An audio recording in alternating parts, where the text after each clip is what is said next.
Groudon not dealing too much damage, but just chipping away at it to allow the Calyrex to return with an Astral Barrage. And on the Grimmsnarl earlier did not set up a light screen, so this is going to deal big damage, get the KO on Incineroar, and put Groudon in range of a KO in the next turn. Game balance is a very hard thing to get right the first time around. Sometimes developers and testers miss something that's too strong. Sometimes an unintended synergy arises due to a lack of oversight.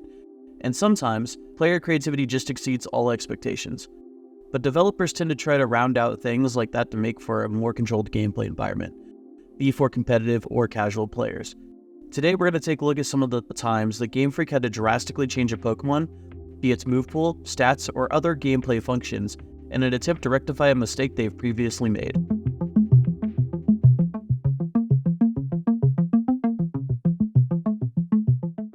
Type advantages and weaknesses are an important part of Pokemon. It's how Pokemon balances stats, abilities, and move pools, and what sets typings apart from each other. But what happens when Pokemon are given abilities to dodge some of their strongest weaknesses? You get Gengar when it was first given an ability in Generation 3. Gengar has a great speed stat and special attack stat, its only major downside being its low defensive stats. But with Levitate, Gengar is able to dodge its strongest weakness in ground, and be able to be paired with powerful ground-type Pokemon like Groudon and Garchomp that could deal some massive damage with Earthquake while Gengar fired off support moves like Hypnosis, Will-O-Wisp, or swung for massive damage using stab moves. These combinations work so well that, come Generation 7, GameFreak thought necessary to remove Gengar's Levitate ability and replace it with the much weaker ability Curse Body.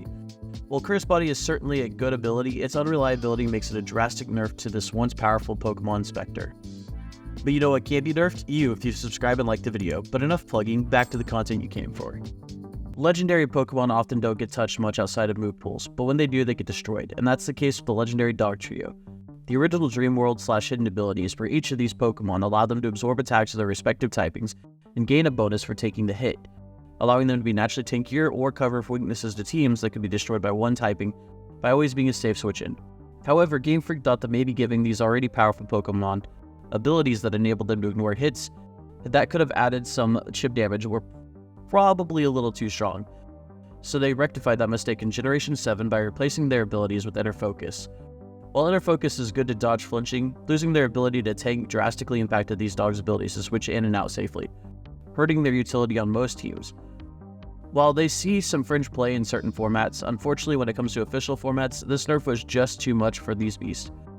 Ho won't reviving them from this one, but at least we know all dogs go to heaven. As previously mentioned, typing tends to be how Pokemon are balanced. Pokemon with the strong typings might suffer from a lower speed stat or attack stat, but what happens when a Pokemon can be any type and not suffer from any major downsides? In this century, we actually have two Pokemon that were absolutely destroyed by a nerf of the same kind to their signature abilities in Generation 9. Greninja and Cinderace were both super strong attackers with decent attack diversity, that abilities that enabled them to switch their typings based on the attacks they used. While this ability could be used defensively, it was mainly used offensively to allow them to inflict stab on any move they used. Pokemon thought that these abilities provided such a massive advantage that they decided they needed to make it to where each of these abilities can only trigger on the first move each time the Pokemon is sent out into battle. With such a major change, the Pokemon lose so much pressure that they're bordering unusability. Hopefully Pokemon can make them a little better with some stronger moves or some utility that allows them to rise into usage even just a little. Some Pokemon come out the gate swinging due to its power ability, and that was certainly the case with Talonflame. Talonflame was insanely strong upon release due to its hidden ability Gale Wings.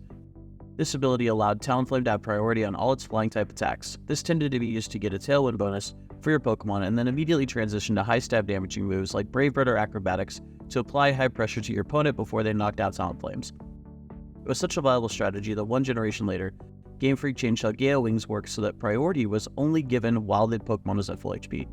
While this still enabled Talonflame to set up Tailwind, it however meant that by simply taking 1 point of damage, Talonflame would no longer have priority on its damaging moves and following turns. This meant that even if Talonflame did use Brave Bird on later turns, it would now be at base speed instead of having higher priority due to the recoil it would have taken from its initial Brave Bird. If that wasn't enough, this was also the generation the Psychic terrain was introduced, meaning that even if it does get to use its priority for damaging moves, it could have easily been nullified by a well-timed Tapu Lele switch-in. Hopefully Talonflame gets something new to cover for this drastic downside it got for simply being too good at the support role.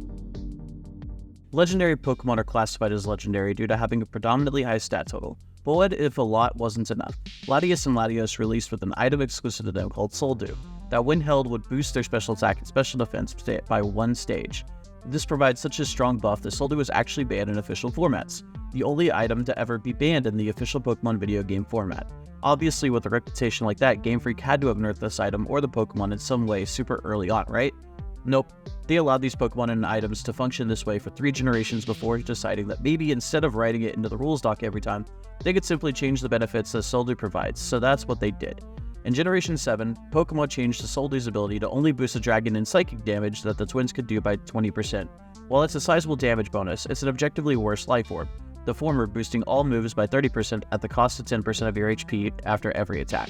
All things considered, the legacy that the Soldier has left as the only banned item in Pokemon video game history is quite the unique one, and one that Game Freak has certainly learned from, meaning it's unlikely that it will ever repeat anytime soon. To round off the list, I think it's time we talk about a Pokemon so terrifying that despite having a moderately high speed stat, it was often used to set up Trick Room. Despite bringing high offensive pressure, it was often used as a support. And despite all that, it was still seen as one of the most devastating attackers of its generation. That's right, it's Mimikyu. This little imitator came equipped with an ability that would absorb all damage it would take on the first attack, essentially allowing it to set up Trick Room guaranteed unless taunted or hit with a multi-strike move, as long as it was equipped with a Focus Sash. On top of that, with a sizable attack stat and Shadow Sneak Stab, its speed being high for a Trick Room team hardly ever mattered. The Pokemon was so strong, in fact, that Game Freak changed it in the next generation of games right out the gate, now making it so when the disguise is broken, it'll take 1/8 of its health and damage, making Focus Sash an unusable item on this Pokemon. However, Disguise still endures the attack, so the preceding attack can't knock it out. It can still set up Trick Room, not to mention that with its high attack stat, it doesn't have to be used as support. It wouldn't be a shocker to simply see a physical beater Mimikyu out on the field. Out of all the Pokemon on this list, Mimikyu is probably the least impacted by its nerf, though the nerf does certainly hurt it. What do you think of these changes? Do you think they were unnecessary? Do you think there's any changes I should have included? Or how about changes that could happen to the Pokemon that currently exist? Tell me in the comment section down below, and be sure to subscribe for more lists like this one.